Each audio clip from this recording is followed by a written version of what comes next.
केंद्रीय बजट 2026-27 अब बस कुछ ही दिनों में पेश किया जाएगा।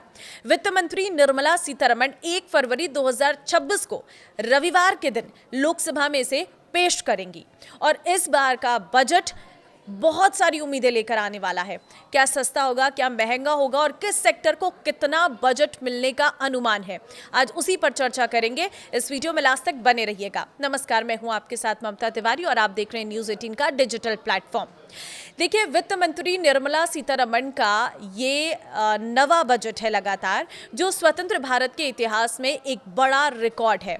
इससे पहले मोरारजी देसाई ने सबसे अधिक 100 बार बजट पेश किया था, जिनमें से 8 पूर्ण बजट जबकि 2 अंतरिम बजट थे। सबसे खास बात यह है कि आज़ादी के बाद पहली बार कोई बजट रविवार को पेश हो रहा है, जो काफ़ी ऐतिहासिक माना जा रहा है। पहले भी कभी कभी शनिवार को बजट आया था, जैसे 2015 में, 2016 में अरुण जेटली ने पेश किया था, लेकिन रविवार का ये पहला मौका है। इस बार बजट से आम जनता से लेकर इंडस्ट्री के अलग अलग एक्सपर्ट्स को कई सारी उम्मीदें हैं। किसानों को पीएम किसान, फसल बीमा, सिंचाई योजनाओं से पैसा अधिक मिलने की उम्मीद है, तो उद्योग जगत को ग्रोथ के लिए पॉलिसी सपोर्ट, टैक्स में आसानी और मैन्युफैक्चरिंग को बढ़ावा देने वाले ऐलान की उम्मीद है। ये बजट देश की अर्थव्यवस्था को मजबूत बनाने और आम आदमी की जिंदगी आसान करने वाला हो सकता है। लोग उत्सुकता से इंतजार कर रहे हैं कि वित्त मंत्री आखिर क्या क्या ऐलान करती हैं, क्योंकि ग्लोबल टेंशन के बीच ये बजट काफी अहम होगा। सबसे पहली चीज, टैक्स स्लैब में बदलाव की उम्मीद आप भी जरूर चाहते होंगे, क्योंकि एक्सपर्ट्स का मानना है कि इस बार सरकार पुरानी टैक्स रिजीम के स्लैब में बदलाव कर सकती है। अभी तक ओल्ड रिजीम में टैक्स जो स्ट्रक्चर है जिसका तस बना हुआ है, जबकि नई रिजीम को लगातार अट्रैक्टिव बनाया गया है। कंजप्शन बढ़ाने के मकसद से सरकार मिडिल इनकम ग्रुप को राहत देने पर फोकस कर सकती है। दूसरी चीज है, टीडीएस रेट्स कम होंगे, क्योंकि ये सवाल उठ रहा है।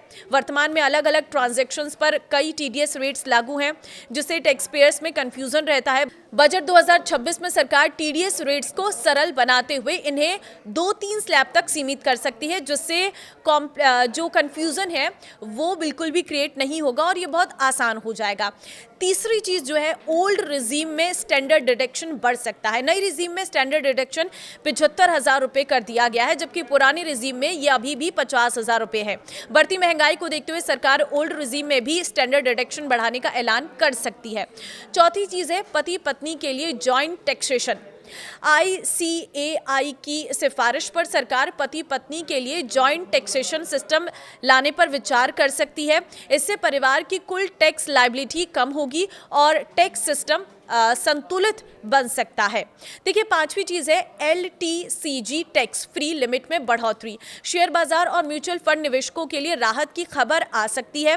सरकार लॉन्ग टर्म कैपिटल गेन्स की टैक्स फ्री लिमिट को 1.25 लाख रुपए से बढ़ाकर 1.5 लाख रुपए कर सकती है। देखिए, बढ़ती महंगाई के बीच आम आदमी के लिए सबसे भारी बोझ घर और इलाज से जुड़ा खर्च माना जाता है। ऐसे में टैक्स पेयर्स उम्मीद कर रहे हैं कि टैक्स स्लैब में बदलाव के साथ साथ सरकार रोजमर्रा के जरूरी खर्चों पर छूट देकर उन्हें राहत दे। मौजूदा समय में होम लोन के जो ब्याज है उस पर 2 लाख रुपए तक की जो छूट मिलती है, ये प्रॉपर्टी की बढ़ती कीमतों के मुकाबले काफी कम मानी जा रही है। दूसरी चीज है कि बजट 2026 से मिडिल क्लास रोजगार से जुड़ी कई उम्मीदें लगाए बैठा है। उन्हें उम्मीद है कि सरकार बजट 2026 में रोजगार और स्किलिंग को प्राथमिकता देगी, जिससे नए रोजगार का सृजन होगा और मिडिल क्लास को इससे फायदा मिलेगा। रोजगार बढ़ने से घर में आमदनी बढ़ेगी। साथ ही अगर सरकार MSME लोन में युवाओं पर ध्यान देती है तो स्वरोजगार के कई नए रास्ते खुल सकते हैं। वरिष्ठ नागरिकों के लिए नई टैक्स स्कीम उतनी आकर्षक नहीं है। बुजुर्गों को स्वास्थ्य और इंश्योरेंस खर्चों पर राहत की जरूरत होती है। ऐसे में उन्हें मेडिकल खर्चों में सरकार की ओर से बड़ी राहत मिल सकती है। अगर ऐसा होता है तो बुजुर्गों को काफी फायदा होगा। उद्योग जगत का मानना है कि इस बार बजट में आर्टिफिशियल इंटेलिजेंस AI इंफ्रास्ट्रक्चर को प्राथमिकता मिलनी चाहिए। हैप्पीएस्ट माइंड्स के CEO के अनुसार भारत को केवल AI का उपभोक्ता नहीं बल्कि ग्लोबल लीडर बनने की दिशा में आगे बढ़ना चाहिए। इसके लिए स्वदेशी हार्डवेयर, डेटा सेंटर, स्टार्टअप्स को सपोर्ट, टैक्स इंसेंटिव्स और इसके साथ ही स्किलिंग प्रोग्राम की जरूरत है।